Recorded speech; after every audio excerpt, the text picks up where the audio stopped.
Sean todos ustedes bienvenidos a este nuevo espacio que hemos creado tan importante con Vanguardia Global. Y en este espacio, chicos, vamos a conversar sobre medicina, vamos a discutir, vamos a aprender constantemente. Ya espero que les guste, espero que sea de su agrado. Me presento, soy Rino Sánchez. Bien, y hoy le traemos un tema tan importante y tan frecuente que lo vemos tanto en el laboratorio como en la consulta y en la vida diaria. Este tema es las anemias, ¿ya?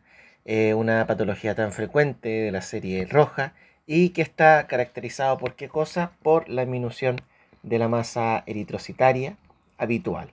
¿Ya? Entonces, de esta forma vamos a resultar un aporte insuficiente ya del oxígeno necesario a los tejidos. Bien, entonces conversemos un poco de esto y bueno, primero que todo siempre es importante recordar de cómo evaluar ya, esto de la anemia, ya cómo encontrar, ya cómo es el proceso diagnóstico y entonces ahí es cuando nosotros nos recordamos en nuestras primeras etapas de estudio, ¿cierto? Que es la semiología. ¿Ya? Entonces lo más importante, primero que todo, es la entrevista, ya la historia clínica, encontrar todo este conjunto de signos ya y síntomas del paciente, que son bastante característicos en pacientes con anemia, ¿sí? ¿Verdad? Entonces, y también sin olvidar, por supuesto, la exploración física del paciente.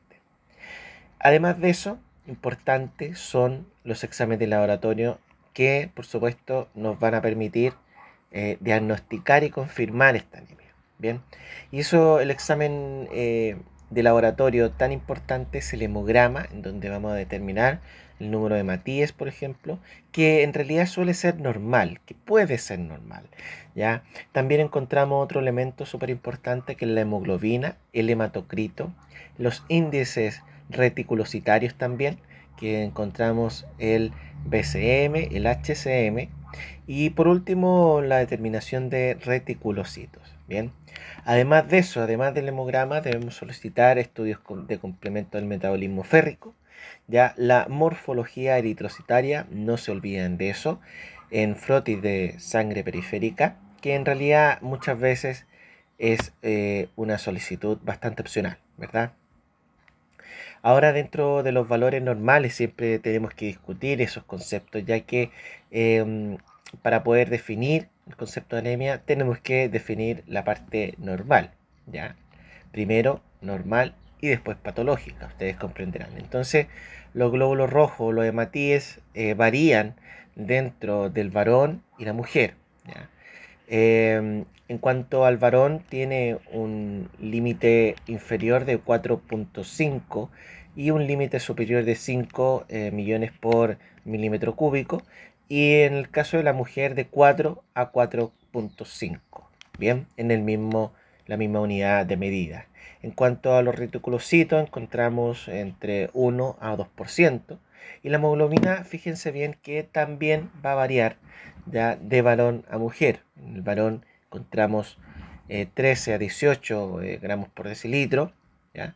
Y en la mujer 12 a 16. Pero en promedio ambos son muy similares.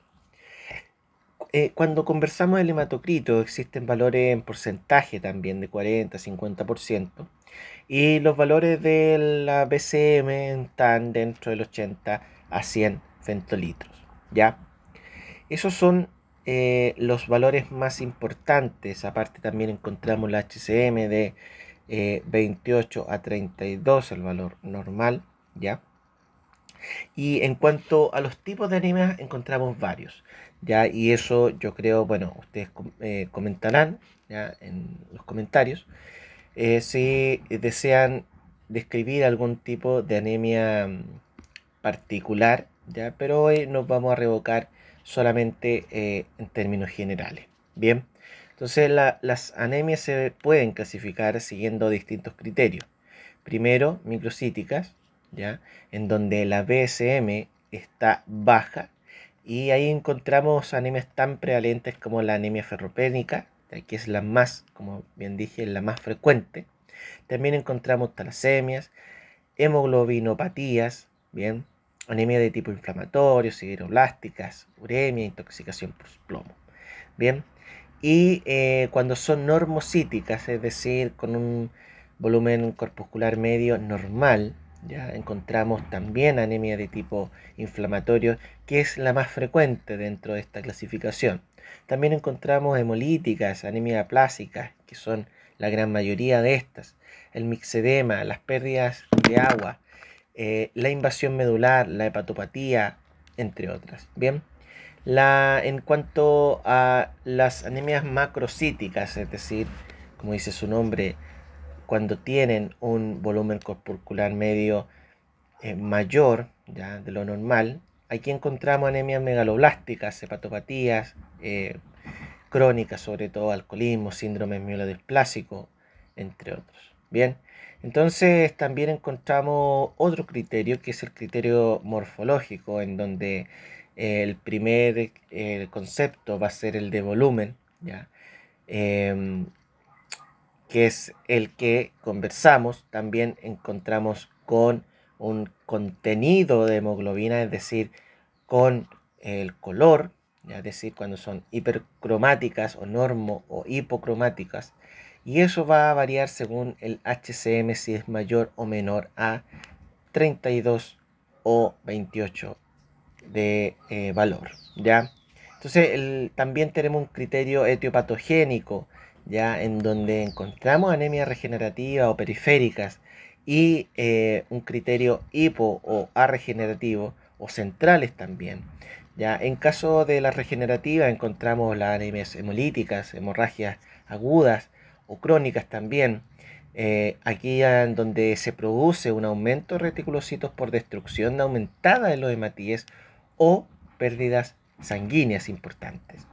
En cuanto a las anemias hipo o arregenerativas o centrales, que son todo el resto, ¿ya? Aparte de las que nombré, son aquellas que poseen un número normal o disminuido de reticulocitos, porque la capacidad regenerativa de la médula más bien está disminuida. Ahora, si ustedes se preguntan por qué están disminuidas o en qué casos, encontramos, por ejemplo, lesiones de células progenitoras pluripotenciales, que son la anemia aplásica o síndrome mielodisplásico. Y también puede darse por lesiones de células progenitoras comprometidas, es decir, eritroblastopenia, por ejemplo.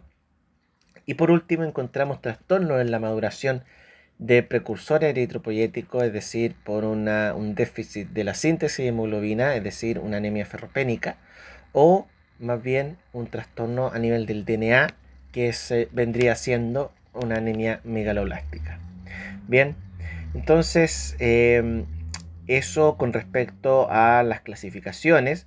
Ya la anemia ferropénica, chicos, es dentro de las anemias más frecuentes, ya que lo podríamos perfectamente discutir en una próxima, en un próximo capítulo, un próximo podcast, ya.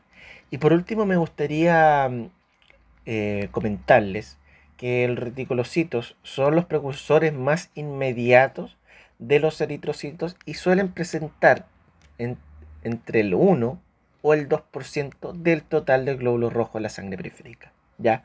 Entonces el recuento de estos reticulocitos informa sobre la capacidad de respuesta de qué cosa, de la médula ósea, bien, a la misma anemia.